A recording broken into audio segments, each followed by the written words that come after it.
Electric ബസ്സിനെ സംബന്ധിച്ച് ഒരു കാര്യം പറയാനുണ്ട്. ഈ ഇലക്ട്രിക് ബസ് കൊടുക്കുമ്പോൾ അത് പൂർണ്ണമായും KSRTC കൊടുക്കണമെന്നുള്ള അഭിപ്രായം. പക്ഷേ ഈ നയം അതല്ല.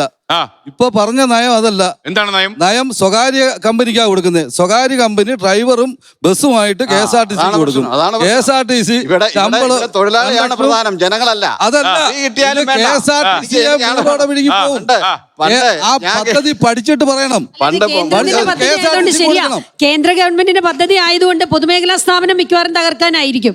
സാധാരണ നമ്മൾ കണ്ടുവരുന്നതാണല്ലോ. ഇത് സർക്കാരുമായിട്ട് സംസാരിക്കണ്ടേ? പുതിയ സർക്കാർ വന്നപ്പോ സംസാരിക്കാമല്ലോ. അതിലെന്തെങ്കിലും മാറ്റം ഉണ്ടോ സംസാരിക്കാമല്ലോ. ഇനിയിപ്പോ ഇതൊന്നും വേണ്ട, കേന്ദ്ര ഗവൺമെന്റ് ഒന്നും തരുന്നില്ല എന്ന് പറഞ്ഞ് എഴഞ്ഞോളാൻ. ഈ പിണറായി സർക്കാർ ഇവിടെ എഴയാതിരുന്നത് കേന്ദ്രം തന്ന പദ്ധതി കൊണ്ട് തന്നെയാ. ഇപ്പൊ 4.5 കോടി 4.5 ലക്ഷം കോടി കടത്തിൽ ഇവിടെ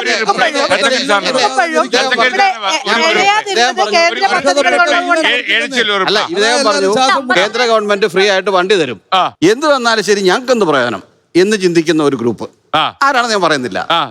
നേരത്തെ പറഞ്ഞത് ഞാൻ പറഞ്ഞത് വണ്ടി വരും, വണ്ടി കൊടുത്തിട്ട് ഒരു ഡ്രൈവറെ കണ്ടക്ടറേയും തരും. അവര് മനുഷ്യരല്ലേ, അവർക്ക് പൈസ കിട്ടിയാലും ഇവർക്ക് എന്നാ കുഴപ്പം? ആർക്കെങ്കിലും ജോലി കിട്ടുന്നില്ല, ആർക്കെങ്കിലും ജോലി കിട്ടുന്നില്ല. എന്നാ അപകടം? മജ്ജയും മാംസവും ഉള്ള ഒരു മലയാളിക്ക് ജോലി കിട്ടുമ്പോൾ അത് എന്റെ യൂണിയൻ അല്ലാത്തതുകൊണ്ട് വണ്ടി വേണ്ട, നാട്ടുകാർക്ക് ഗുണമില്ലാന്ന് ചിന്തിക്കുന്നത് ശരിയാണോ? എന്തോ രാഹുലെ, ഒരിക്കലും ശരിയല്ല. അത് തന്നെയാണ് ഇവിടുത്തെ പ്രശ്നം. ഞാൻ പറഞ്ഞു വന്നത് വേറൊന്നുമല്ല. ആ 950 ഇലക്ട്രിക് ബസ് കോർപ്പറേഷന് കൊടുക്കണമെന്നാ പറഞ്ഞത്. നേരിട്ട് അത് നടത്തണമെന്നാ പറഞ്ഞത്, അല്ലാതെ വേണ്ടെന്നല്ല പറഞ്ഞത്.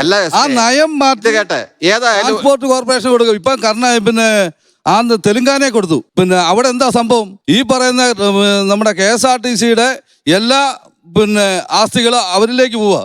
കാരണം ഡിപ്പോയും എല്ലാ സൗകര്യങ്ങളും അവർക്ക് കൊടുക്കുക. ഇതിലേക്ക് പോവാണ്. കേന്ദ്രം സബ്സിഡി കൊടുത്ത KSRTCക്ക് അല്ല, സ്വകാര്യ കമ്പനിക്കാ. സ്വകാര്യ കമ്പനിയാണ് ഈ ബസ് ട്രാൻസ്പോർട്ട് കോർപ്പറേഷന് കൊടുക്കുന്നത്. കേന്ദ്രത്തിന്റെ സബ്സിഡി പോകുന്നത് ഈ പറയുന്ന സ്വകാര്യ കമ്പനിക്ക്, അല്ലാതെ KSRTCക്ക് അല്ല. KSRTCയിൽ ഏറ്റവും കൂടുതൽ കഷ്ടപ്പെടുന്നത് ഡ്രൈവർമാരാണ്. അതിനുള്ള കാരണം എന്ന് പറഞ്ഞാൽ ഇവർ പ്രോപ്പറായിട്ട് ഇവിടെ ഡിപ്പോയൊക്കെ പറയാണല്ലോ, അവിടെ പ്രോപ്പറായിട്ട് ചെയ്യത്തില്ല.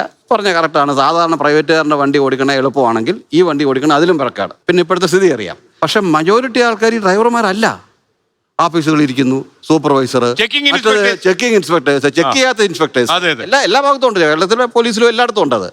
അപ്പോഴേ നമ്മൾ മനസ്സിലാക്കേണ്ടത് ഈ മാറുന്ന കാലഘട്ടത്തിനനുസരിച്ച് ചിന്താഗതി മാറുന്നില്ല. ഇപ്പോഴും ആ പഴയ ചിന്താഗതി നിൽക്കുന്നു. അതുകൊണ്ടല്ല ഞാൻ പറയുന്നത്, ഒരു KSRTC ബസ്സിൽ കയറി ഒരു ശുദ്ധിയുണ്ടോ, ഒരു ക്ലീനുണ്ടോ? ഛർദി കിടക്കുന്നു, പെട്ട് കിടക്കുന്നു, എല്ലാം കിടക്കുന്നു. അതിനെല്ലാത്തിനും ആളെയും വെച്ചിട്ടുണ്ട്. അപ്പോൾ അക്കൗണ്ടബിലിറ്റി ഇല്ല.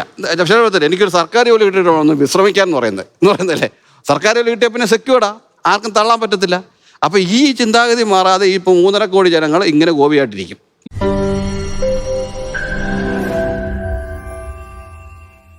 ലോകത്തെവിടെയായാലും ഏത് സമയത്തും 24 വാർത്തകളും ഓഗ്മെന്റഡ് റിയാലിറ്റി പാക്കേജുകളും എക്സ്പ്ലെയിനറുകളും വിശദമായി കാണാൻ ഞങ്ങളുടെ YouTube ചാനൽ നിങ്ങൾക്ക് സബ്സ്ക്രൈബ് ചെയ്യാം.